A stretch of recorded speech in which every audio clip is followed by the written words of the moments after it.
Welcome everybody. I'm Ian Wright from Transport Focus. Welcome to our roundtable, which is co-hosted by ourselves, CACI and GWR. And broadly speaking, what we aim to do in the next hour is show you how you can use segmentation to target different types of customer. And in this particular case, as they potentially come back to using public transport. The format for today is very simple.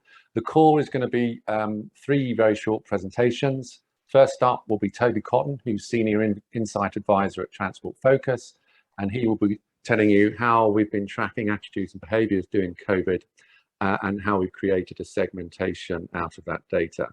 We'll then have Paul Langston, who's Associate Partner at CACI, and he will be telling you how they've been also tracking consumer behaviour during COVID.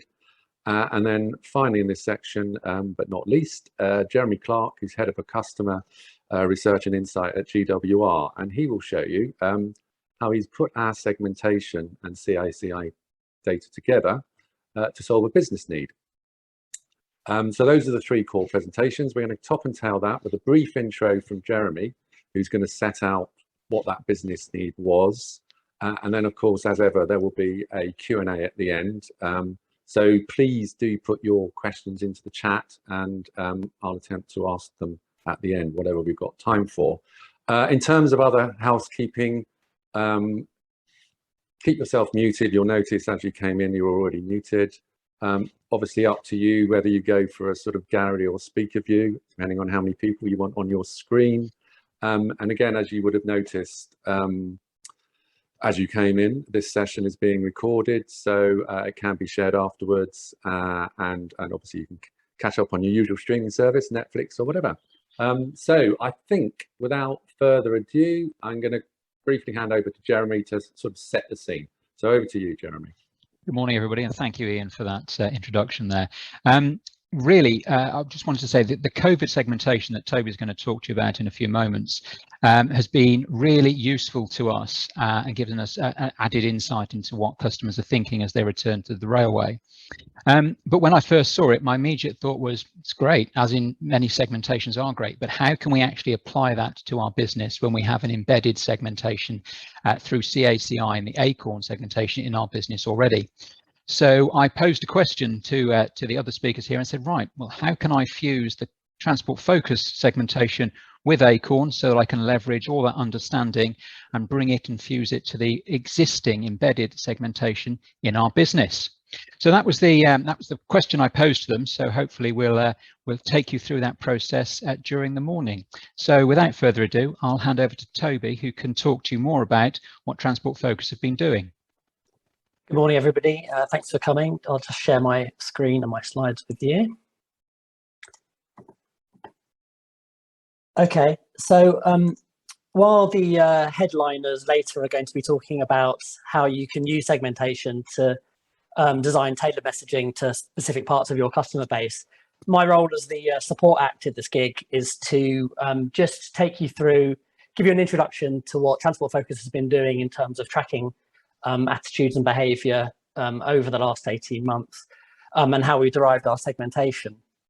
So to begin to do that, we began our Omnibus Surveys in May last year, 2020. And our plan was just to, as I say, measure attitudes and behaviour over the time. I think at this point, we figured that the Omnibus would last until November that year. So we're wildly optimistic at that point. So we've been continuing to track weekly. This is the cover of the report that we published last week, Friday. This is wave 57 was the last wave. And we've been doing the Omnibus more or less weekly since then.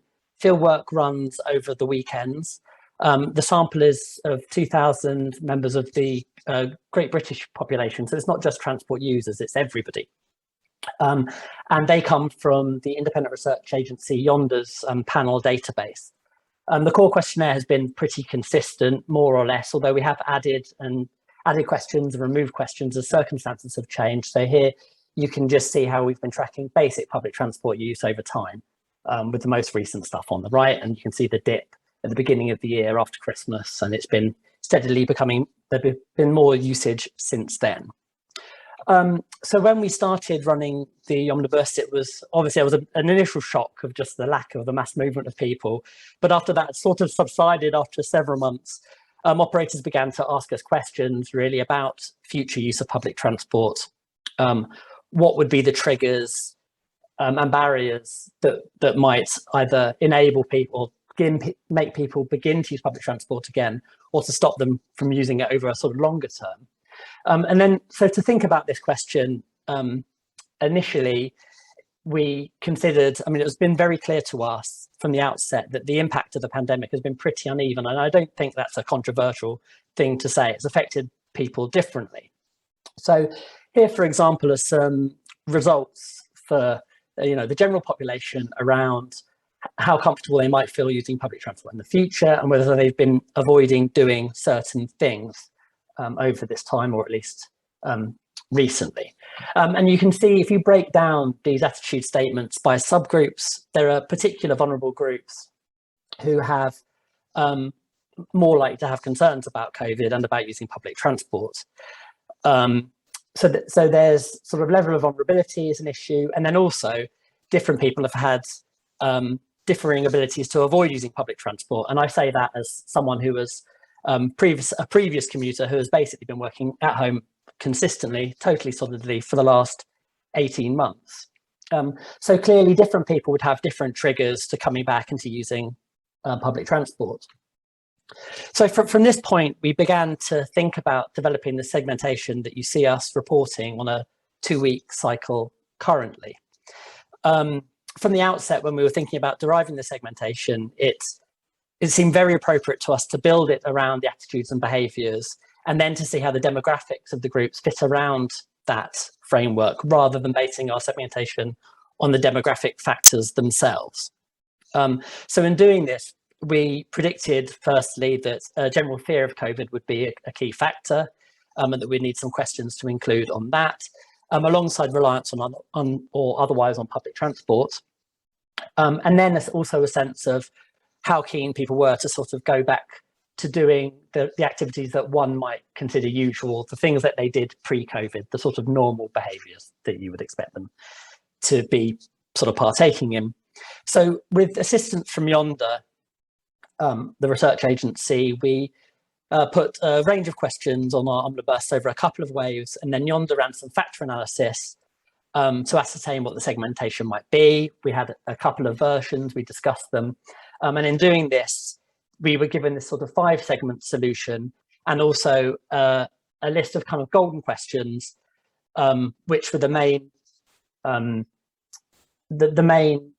that were driving the attitudes, the segments in the main. So I know this isn't a brilliant picture, but this just shows you how the segmentation is derived, and gives you the list of questions that form our golden questions. So they are agreement with several statements, agreement or otherwise, on several statements that, for example, the coronavirus is a major concern for me, that people think that enough is being done to ensure coronavirus safety on public transport, whether people will ever feel completely comfortable using public transport in the future, whether they've been avoiding unnecessary activities, and whether they're concerned about their financial situation currently or in the near future, whether they're reliant on public transport, or whether they feel that public transport is for people like them. So those are the attitude statements. And then we have one question which asks about people's keenness to go back to doing certain things. So we asked about when they went back to doing these things, or when they think they will go back to shopping in a shopping centre, going to the gym, going to the pub, going to a restaurant, cinema or theatre, indoor leisure attractions or outdoor events. So these are the core questions that form the main part of our segmentation. So what are our segments then in the end? So I'll just go through the 5 segments in turn, and I will just say what they are like. And note when I say that these are kind of ideal types. So when I say a person is more likely to be of a certain demographic breakdown, I mean that they're more likely than the average member of the Great British population. And indeed, a single person could show some traits across segments to some degree. So just to go through that, our first and more anxious the most anxious group, and I'm going to travel from the most anxious to the least anxious, are our cautious car choosers. They're more likely to own a car and have previously, and also in the future, more likely to use it over using public transport. Compared with the sort of average, they're more likely to be female, slightly older, and more likely to live in rural locations. But as I say, that's not the total rule. Then we have our anxious and affected segment.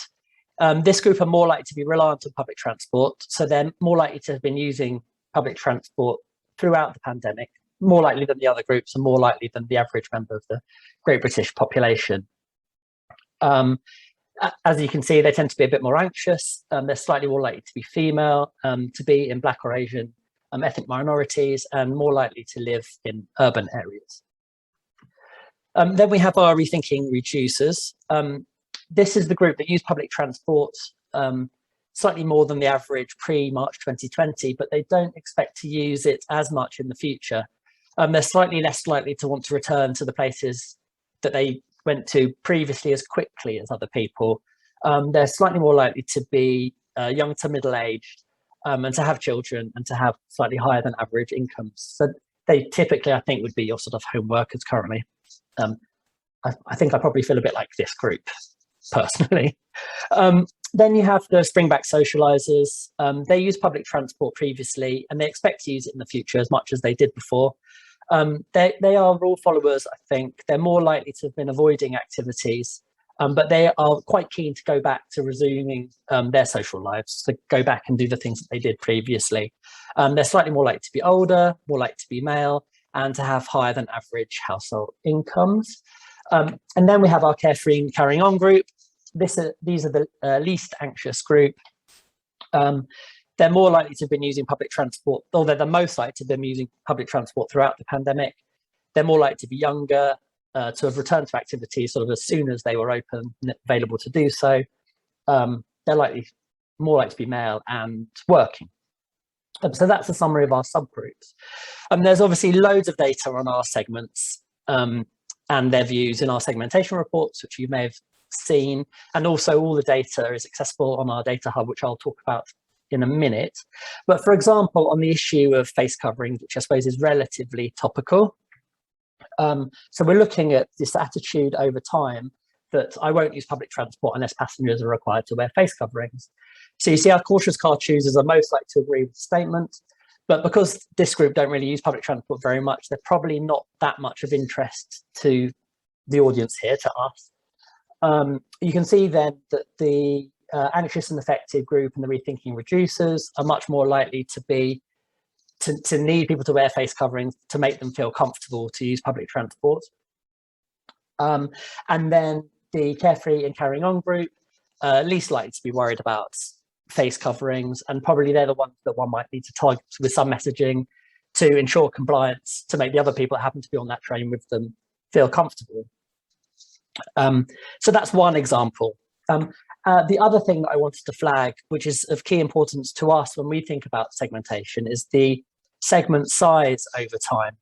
And the reason that this is important is that we run those questions that derive the segments on every wave. So basically our audience are recategorized each week, each time they answer the question. So there is a possibility of a person moving between segments over time as their circumstances change, as the world changes, and their attitudes change. So we do spend quite a lot of time looking at this particular chart.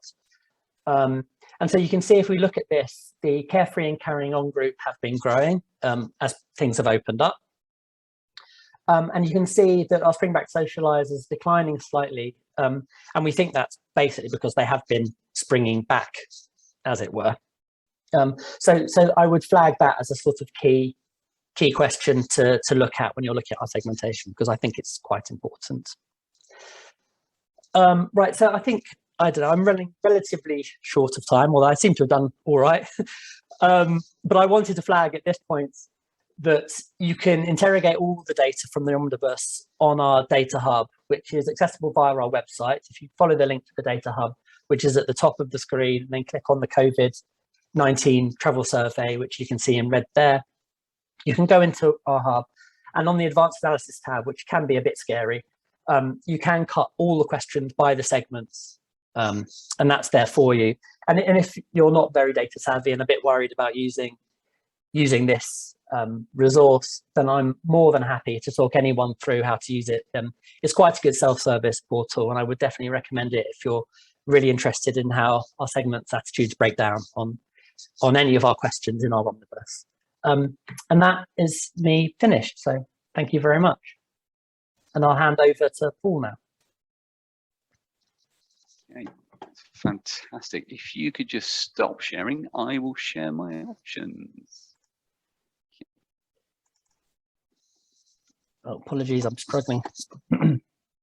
Okay, no problem.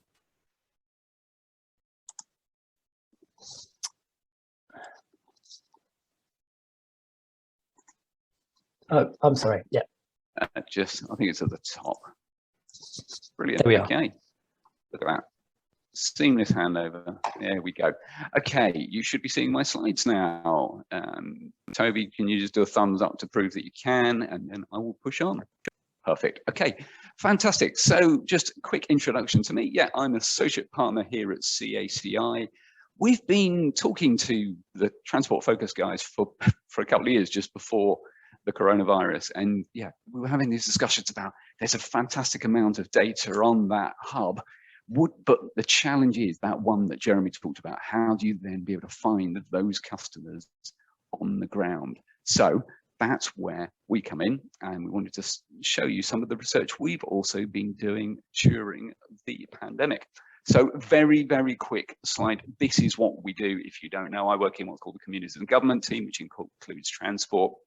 Basically, it's about anything from understanding customer need through to actually applying that. So targeting interventions, locating services, being able to engage with customers with the messages they need to get them back onto the trains with the ultimate aim of increasing revenue, reducing risks.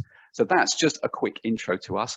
But yeah, at the same time as Transport Focus has been doing a load of surveys, we've also been producing weekly reports looking at how customers have been moving week by week. And we've been using a combination of mobile app data, and also we've been doing our own surveys. So I'm going to start off with what we've been seeing from the mobile app data. So don't panic, don't all go and throw your phones out the window. It's anonymized, we can't track you. But what we've been doing is taking this anonymized data, we've been normalizing it to make sure it's representative nationally and demographically.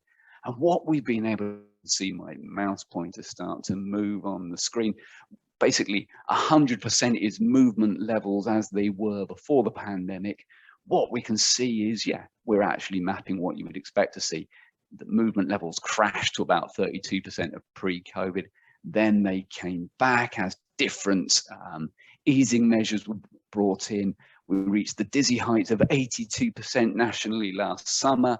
Then things all got a little bit more scary. We've got lockdown 3 here, where we can see that movement never went back down to what it was before. And again, this is some of what you will have experienced, but what we've been able to actually do is quantify it. And from that, we can start to predict the patterns that are going to happen as we go through stages. So we have seen, and I've just marked up a few of the key points, you can see the kick up in movement when certain things happen, like schools reopen, shops reopen.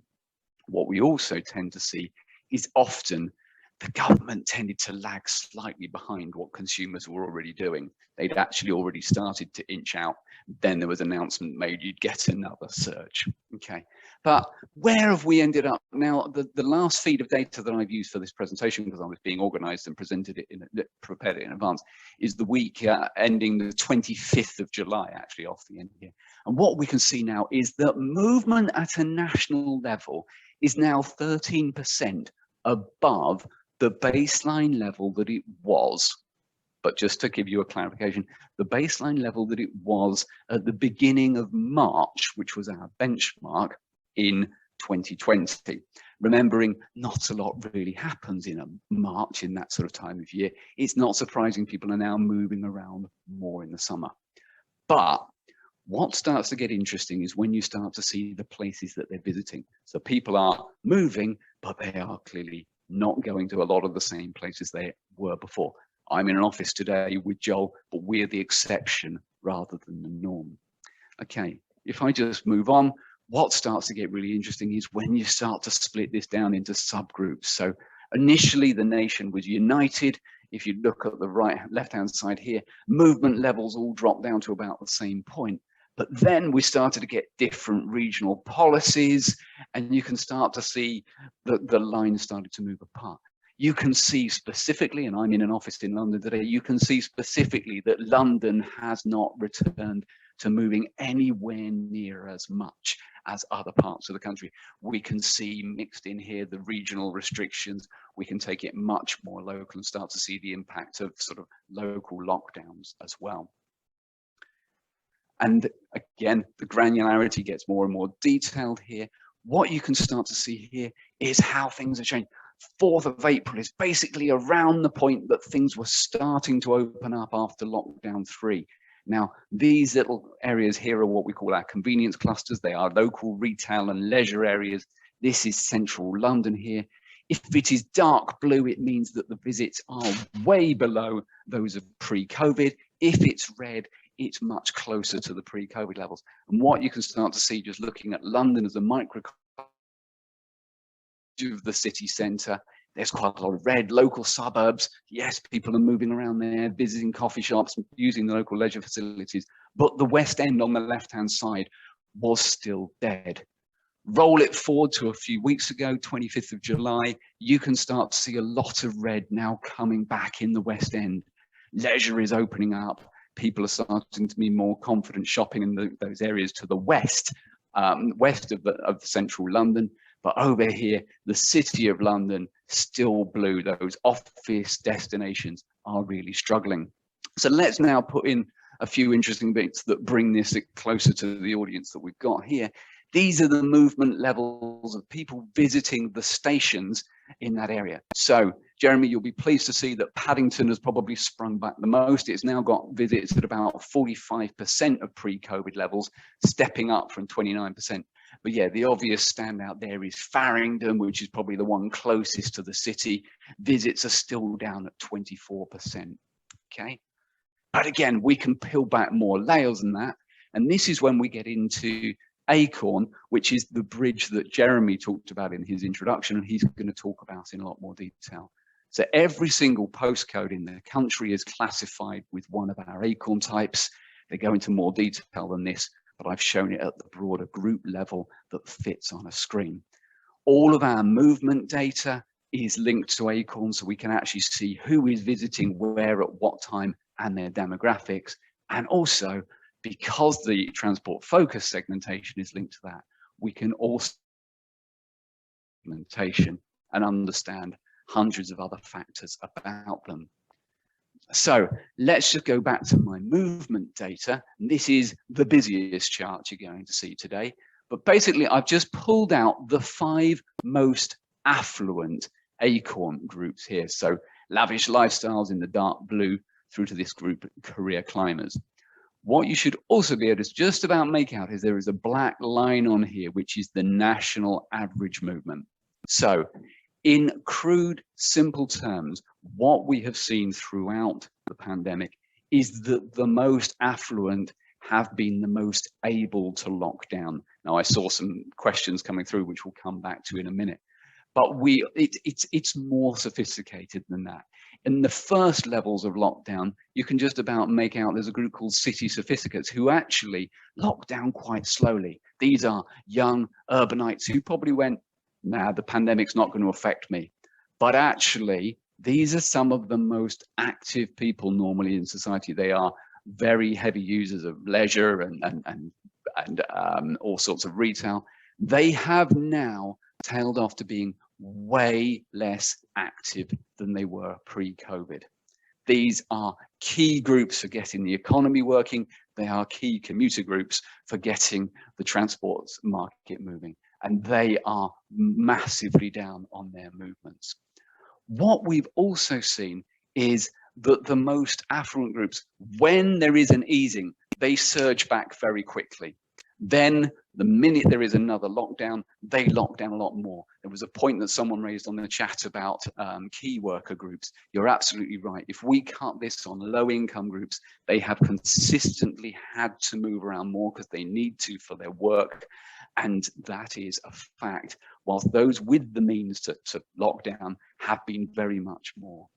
We've also seen switches that are hidden behind this chart of the different phases of the more affluent groups being a little bit more conservative in the later areas. We have seen phases where the vaccine rollout was introduced to the older demographic groups, where we definitely saw those groups coming out more than we had before.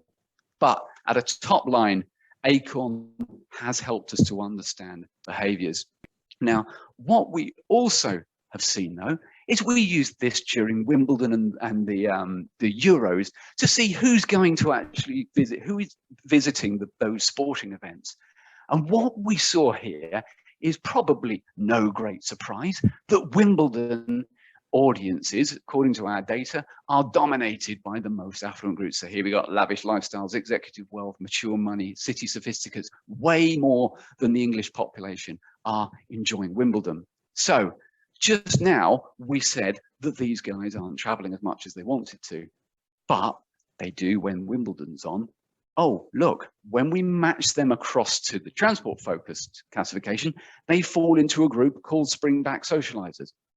There's not much of a better social event in the affluent calendar than Wimbledon. And yeah, this is a classic example of where you can see that although movement is suppressed, give the right reasons to travel and people will. So the challenge is, how do you can't have a Wimbledon every day. How do you make those Springback Socializers spring back more regularly? It's about getting that right place, right message, right time to those areas.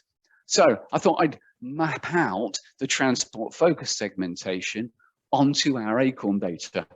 And I've done this at a local authority level. I could have done it at stations. I could have done it at individual postcodes. What we can see is, with the little image on the right from the pen portraits from Transport Focus, these red areas are basically, I zoomed in on the London area where huge numbers of these dominant areas are. So you look at that map and go, a lot of Springback Socializers there. Does that look like where I'd expect to be seeing Wimbledon watchers coming from? Yes, it probably does. Classic home counties areas. So you can start to see how clearly that segmentation maps onto those local areas would enable you to get the messages out to get people back. But that's Springback Socializers. Let's look at another group. The rethinking reducers. I just mapped up the 10 most dominant areas for this group. And I just thought this was really quite interesting from a sort of transport planning world, that without filtering out any oddments here, what we see in places like Oxford, Cambridge, Southampton, Portsmouth, Nottingham, Exeter, these are areas where transport have very strong public transport networks already in place that are helping to overcome congestion in those areas. But this group have fundamentally said, we don't need to travel as much anymore. That has huge potential connotations for strategic planning for those services in the area of, will those services now be viable? And how do you get messages to these groups to say, actually, come back, it's safe to use these services to keep them viable? Because otherwise we could get into a vicious circle of those services not being viable and in the future reintroducing the congestion that is areas. Okay, so just very quickly before I wrap up, again, an application slightly different from your area, but Westminster City Council wanted to get people back into the city. We worked with them, in short, using ACORN, mapping it out to the home counties to make sure that the right messages got to the right people to say, hey, it's safe to come back. This is what we've been putting into place. And they saw a considerable measurable uplift in visits. As I said at the beginning, we've not just been using app data, we've also been doing surveys. And yeah, some just very quick top line headlines of what we've been seeing. Basically, please be aware that changing populations during the daytime look like they're here to stay. From our evidence, from our surveys, the average person says they want to come back into the office about 2.3 times a week when the pandemic is over. So that is going to fundamentally change commuting and daytime populations. But we have seen behind that top line number that not everyone has that luxury of choice. So we will be seeing different demographic groups coming back. So to wrap up, yeah, we're going to see fundamentally different daytime populations. Our surveys are very clearly showing the importance of safety in everybody's answers to how they feel about returning to visiting, not just public transport, but all sorts of destinations. We are seeing big demographic patterns in there. For example, 50% of 65 pluses believe that only people who are vaccinated should be allowed on public transport. So that's a piece of interesting information. What we are still seeing from our surveys and from data is that communities still want to stay local, particularly rural groups who are seeing that they've been able to be much more self-sufficient than they thought. Urban groups starting to get a bit more twitchy.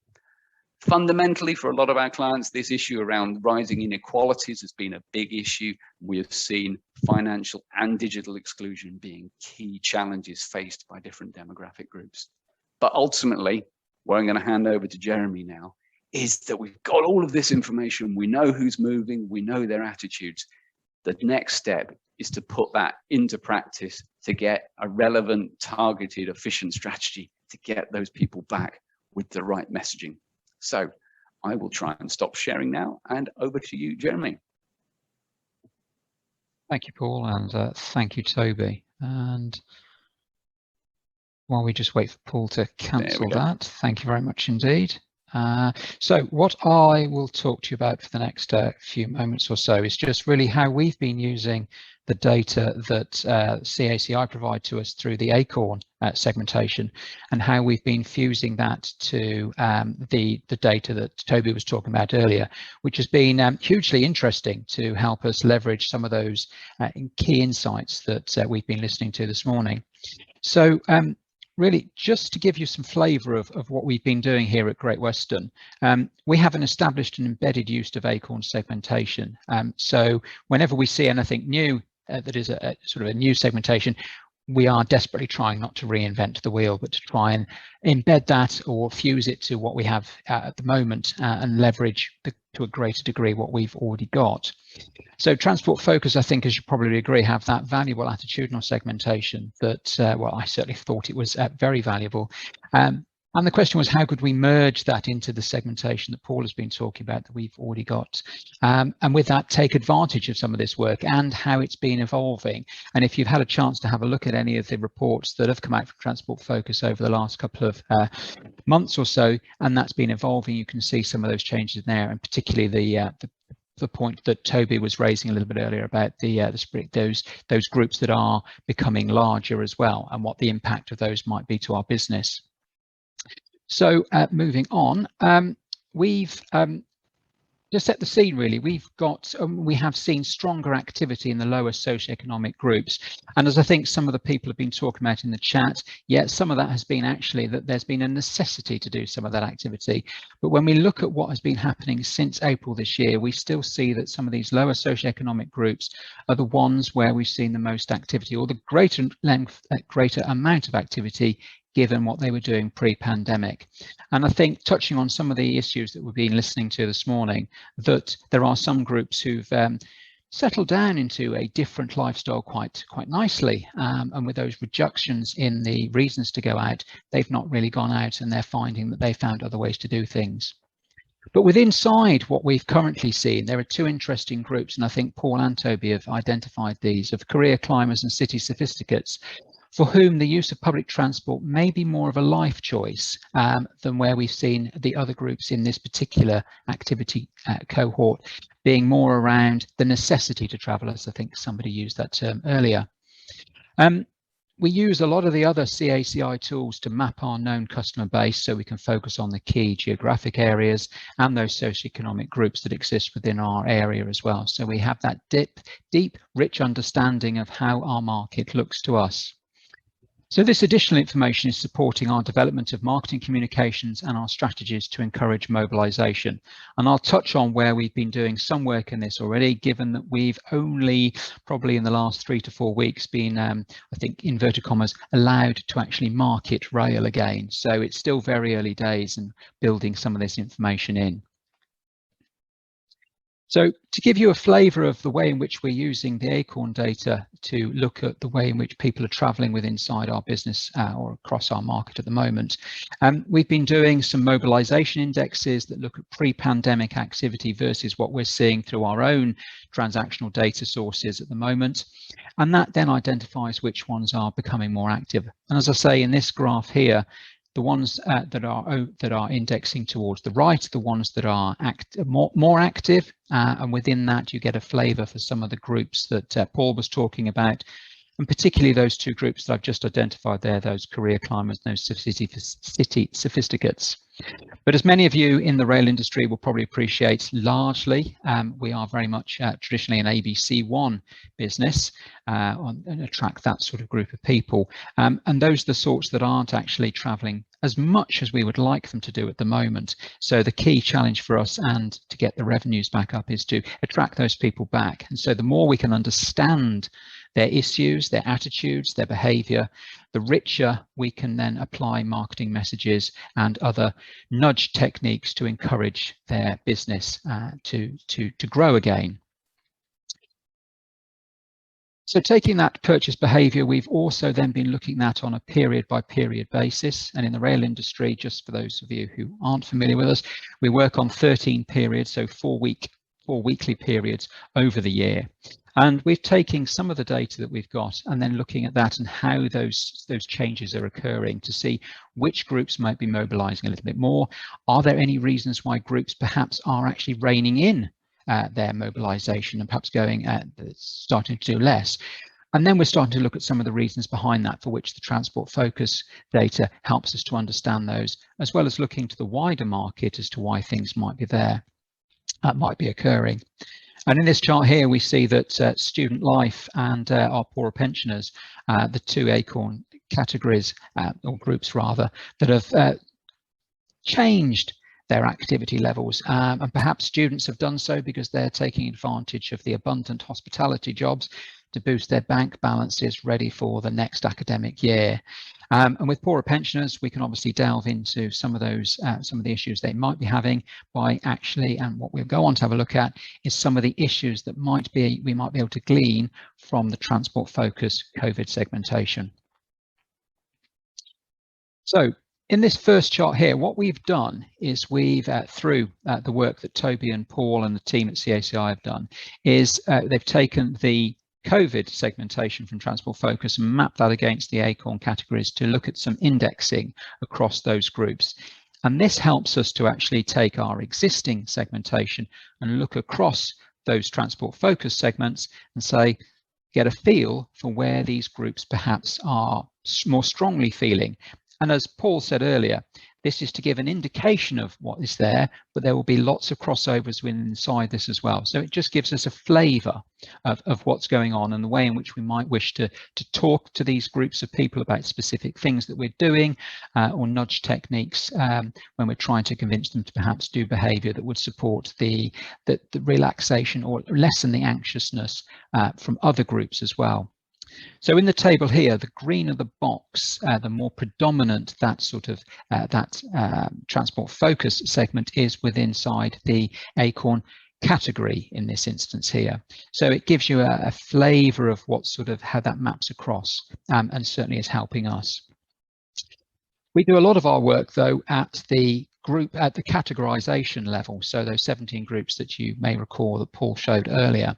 So a lot of our work is focused here, and it does go down into a greater granularity as well, but then obviously the group sizes become a little bit smaller and less robust. But at this level, it helps us to really focus in on the work that we've got available to us through this.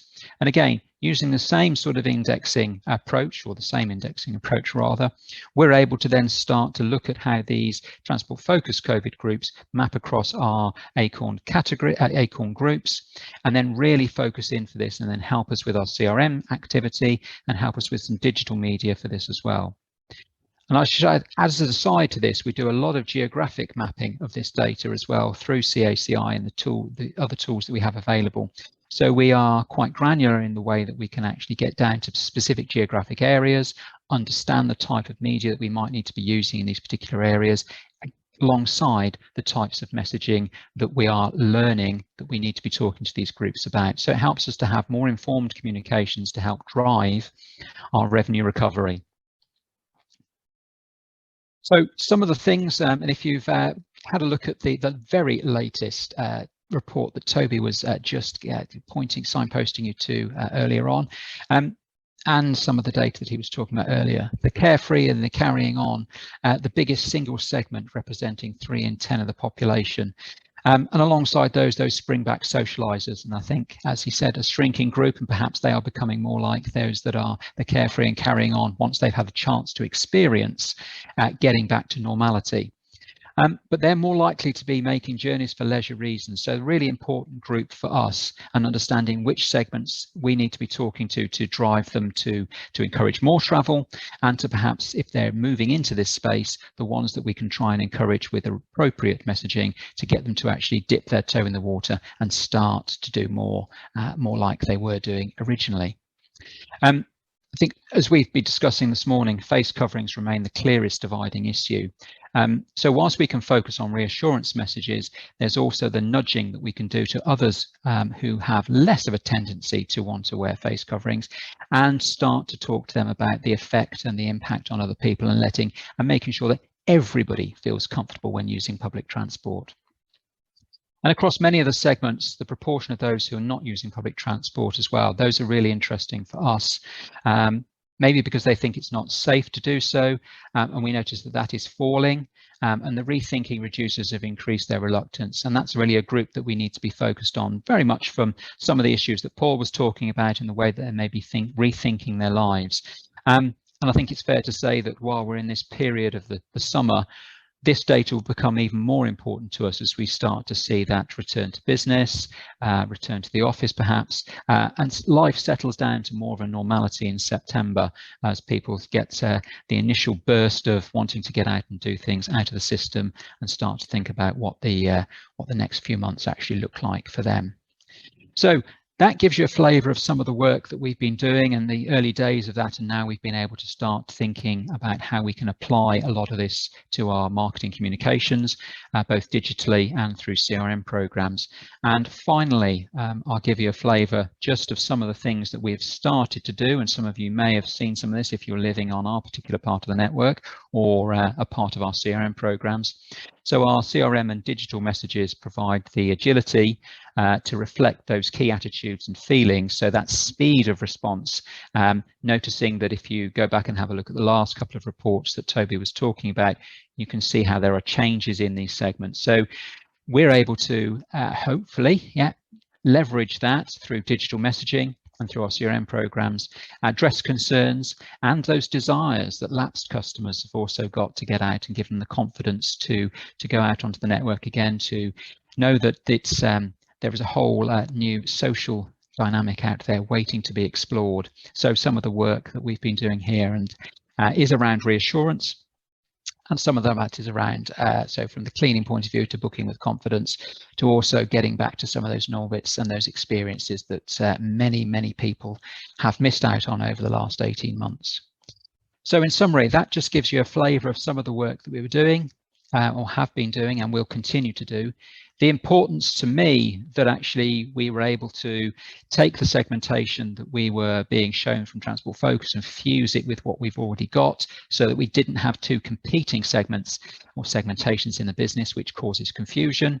We're able to bring those together to focus people's minds who are devising strategies for marketing communications, and thinking about some of the things that we do operationally as well.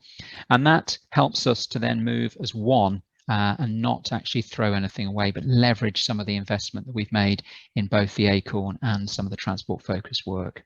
So hopefully that's given you a flavour of that, and I'll hand back to Ian for any questions that we may have now. Great, thank you, Jeremy, and also obviously thank you to Paul and Toby. So there have been a few questions going around in the chat, which I shall now attempt to portion out. One I'll just address myself, actually.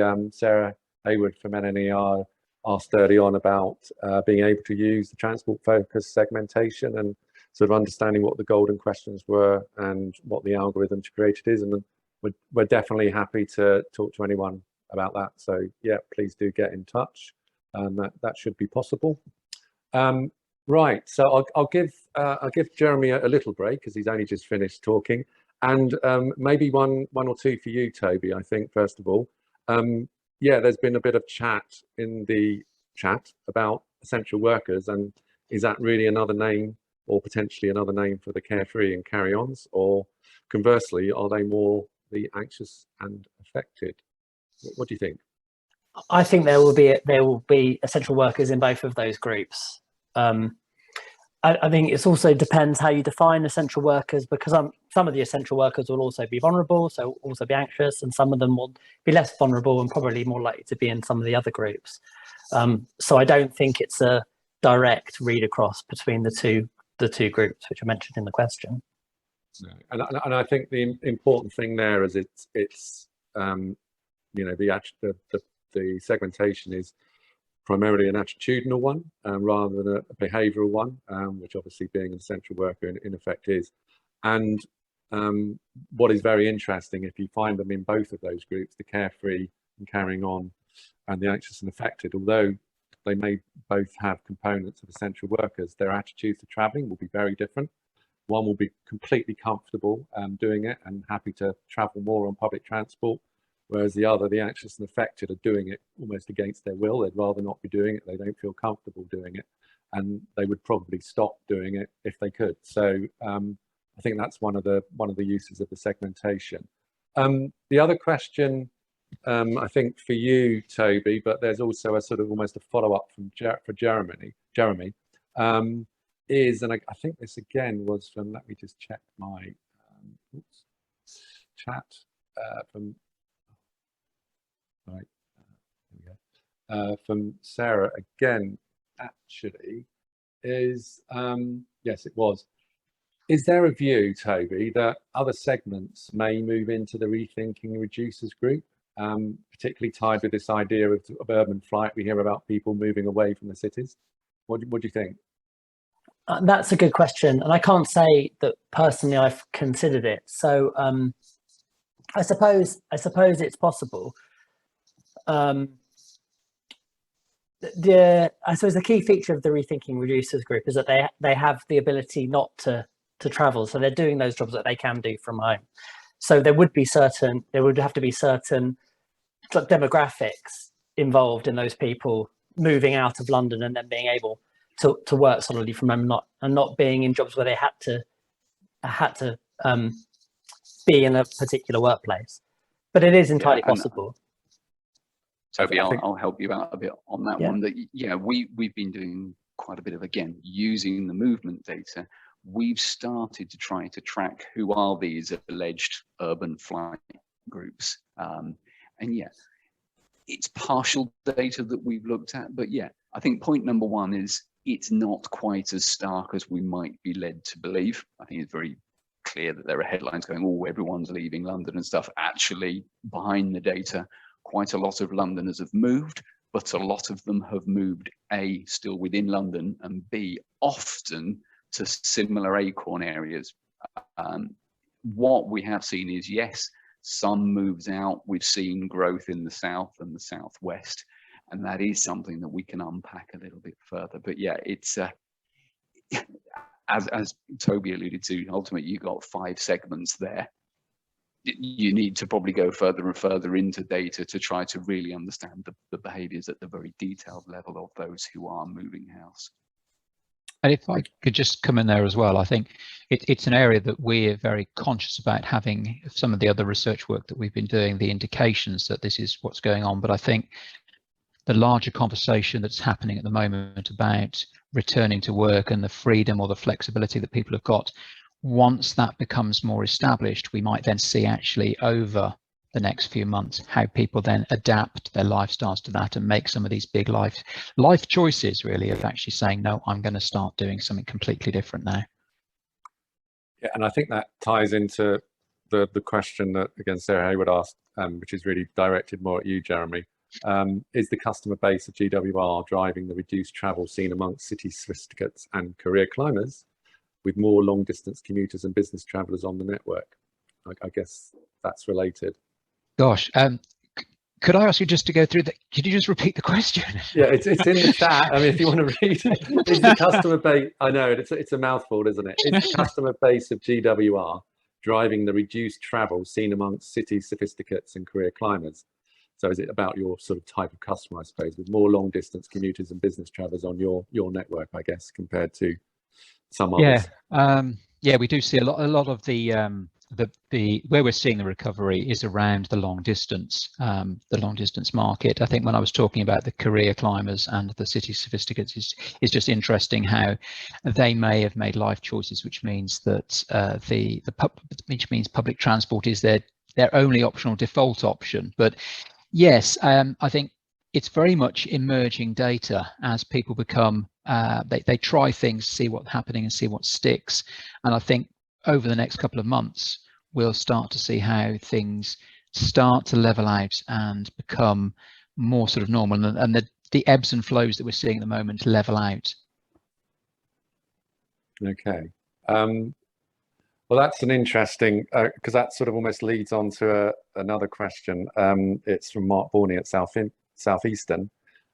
Is there any insight into office workers doing different hours as opposed to different days, which obviously there's been a lot of talk about generally?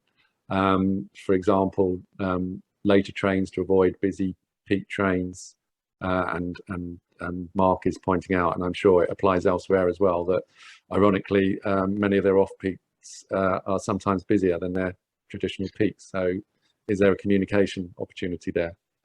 One thing I would say, sort of slightly to one side on that, Mark, is that certainly a lot of the research that we've done and seen is that, you know, there's a real appetite for the sorts of, and I know you do one at your company, but, you know, business indicators. So, you know, people are feeling empowered to sort of choose to travel when they can, when they feel more comfortable. So we're certainly seeing that. Yeah, we've certainly been seeing in our survey work that people are wanting more flexibility on their travel, only coming in, reduced days, but also more. If I'm honest, we've not looked at it from the mobile app data, but I'm sure we could drill into that and see that patterns are changing by time of day. Over to anyone who's operating a train service, are you seeing that through your data? It's implied in what you say there, Mark. I think offering a view from GWR, I think at the moment, with it being the summer time, I think there is lots of differing moods going on, and you only have to listen to the discussion on Radio 4 this morning around companies' attitudes towards how many days a week, what hours, what. It's very much an in the moment conversation that I think has yet to distill into the way in which the parameters are going to be laid out. And then I think it's probably going to be, as we start to get into September, we'll start to see what the more concrete patterns are that are going to emerge in terms of behaviour and which days people travel, which times they travel. I think at the moment it's more experiential, and people are just trying to see what works and what feels comfortable for them. I was going to say the same as Jeremy, actually. I was just thinking that a little while ago we did some research through our Transport Focus user panel about future commuting, and it was around the flexi seasons. And at that point, it seemed like most people, just looking at the data now, thought that they would be travelling at peak times as much as they would be. But that data feels a little old now. It feels like maybe the conversation has gone on a bit from when we ran that research. So I would say that, yeah, that conversation is still happening and still likely, people's opinions are still likely to change probably and become solidified over the coming weeks and months, I would say.